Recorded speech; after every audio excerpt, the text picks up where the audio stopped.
Monsieur le Premier ministre, il y a quelques jours, j'ai présenté les premières cartes de la France avant la levée du confinement. Ces cartes, ce sont des outils qui nous ont guidés et qui continueront de nous guider au cours des prochaines semaines parce qu'elles sont le reflet de la circulation du virus sur le territoire et également le reflet du niveau de saturation des services de réanimation dans nos hôpitaux.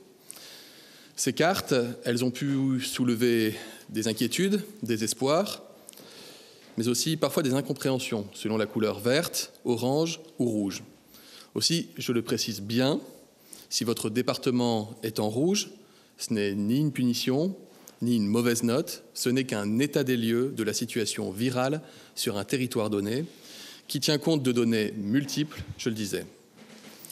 Le premier indicateur, c'est celui de la circulation active du virus.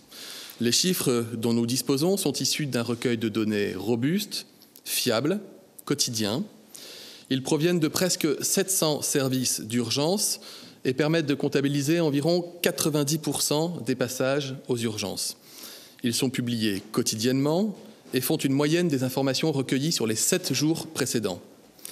Nous constatons, et vous constatez, depuis les premières cartes, que la pression épidémique a baissé. Mais cette baisse cache en réalité des disparités, des différences, parfois importantes selon les territoires.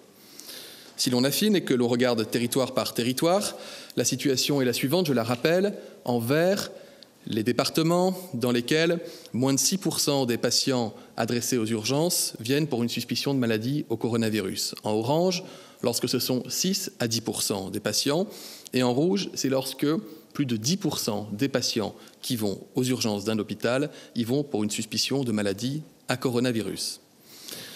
Comme vous pouvez le constater, si la circulation du virus semble faible sur une très large partie du territoire, elle demeure encore active dans certains départements des Hauts-de-France, du Grand Est, de Bourgogne-Franche-Comté, dans la Sarthe et le Loir-et-Cher, et elle atteint un niveau bien plus élevé en Île-de-France, et une circulation active est également enregistrée à Mayotte. J'en viens maintenant à la seconde carte, celle que vous connaissez aussi, qui est relative aux capacités sanitaires. Entre janvier et mars, nous avons augmenté notre capacité de réanimation pour atteindre le chiffre sans précédent dans notre histoire sanitaire de 10 500 lits. Notre objectif, désormais, est de revenir à notre capacité habituelle, c'est-à-dire 5 000 lits de réanimation, pour pouvoir prendre à nouveau en charge des malades qui ont besoin, dans la pratique quotidienne de la médecine et de la chirurgie, de ces lits de réanimation, et puis pour permettre aux professionnels de santé de retrouver un fonctionnement normal, et puis, et c'est bien la moindre des choses, un peu de répit. Il faut bien comprendre que les tensions sur les capacités en réanimation, du fait de l'épidémie, restent encore fortes dans certains territoires, compte tenu de l'afflux important de patients graves dans les services de réa de nos hôpitaux ces dernières semaines. C'est le cas dans les régions qui ont été le plus touchées, l'Île-de-France, le Grand Est, la Bourgogne-Franche-Comté et, à minima, dans les Hauts-de-France, le Centre-Val de Loire, l'Auvergne-Rhône-Alpes et Mayotte. Dans le reste du territoire, la situation est revenue, sinon à la normale, en tout cas dans des eaux bien plus acceptables. Là aussi, les résultats qui sont affichés sont une moyenne sur les 7 derniers jours. Les seuils utilisés pour cette deuxième carte, vous les avez sur la carte, en vert, lorsque le taux d'occupation des lits de réanimation par des malades du coronavirus est inférieur à 60%, en orange, lorsque c'est 60 à 80%, et lorsque plus de 80% des lits de réanimation sont occupés par des malades atteints du coronavirus, la carte apparaît alors en rouge. Comme vous pouvez le constater, la situation est assez nette, avec au fond 3 diagonales distinctes dans l'hexagone. La première diagonale, en vert, va de la Seine-Maritime aux Alpes-Maritimes, avec des capacités hospitalières qui ne sont pas ou plus menacées par un afflux important de patients atteints de formes sévères. La seconde diagonale, celle qui s'affiche en orange, va du Pas-de-Calais à la Haute-Savoie, avec des services de réanimation davantage mis en tension par l'hospitalisation persistante de patients atteints de formes graves de coronavirus. La troisième diagonale, enfin, celle qui est en rouge, qui comprend essentiellement les départements des régions Grand Est, Île-de-France, Bourgogne-Franche-Comté, C'est cette diagonale dans laquelle la situation des services de réanimation reste l'objet d'une attention toute particulière. S'agissant maintenant de la troisième carte que vous allez découvrir aujourd'hui, c'est celle de nos capacités en matière de tests virologiques. En janvier 2020, le premier test PCR à la recherche du virus Covid-19 a été réalisé. Depuis, nous n'avons cessé d'augmenter jour après jour, semaine après semaine, nos capacités diagnostiques en ville, à l'hôpital, dans les laboratoires départementaux vétérinaires, de gendarmerie, afin de pouvoir diagnostiquer de nouvelles infections. Un effort de montée en charge et de renforcement des équipements très important a été réalisé pour armer notre pays en tests.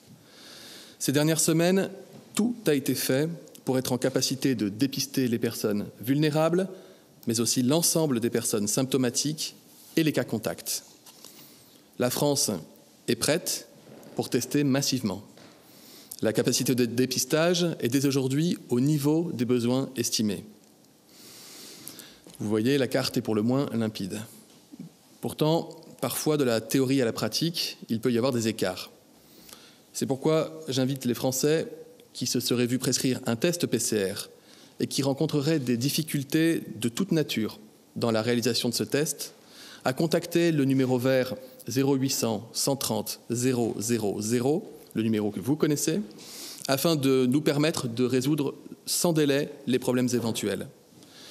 Comme vous pouvez le constater, les territoires seront, dans leur totalité, en capacité de tester largement.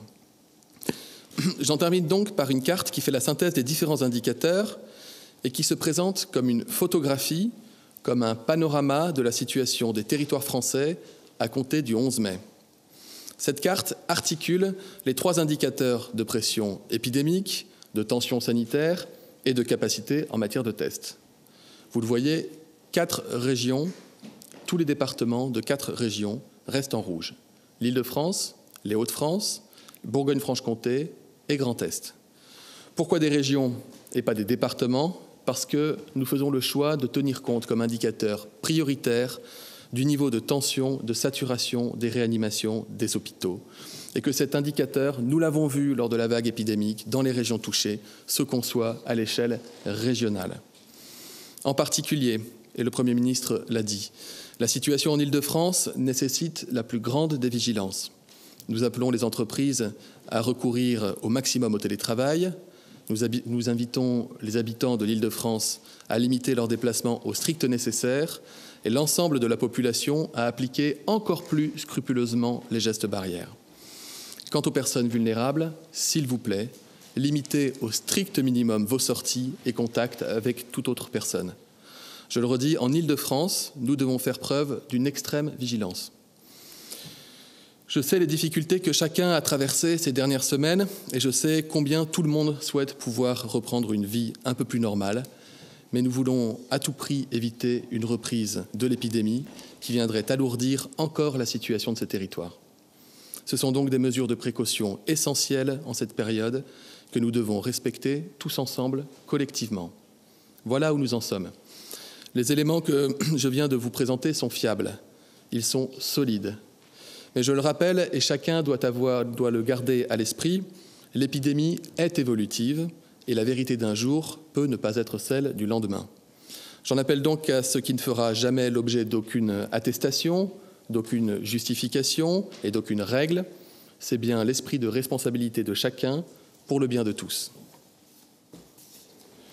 Voici pour les cartes et les indicateurs.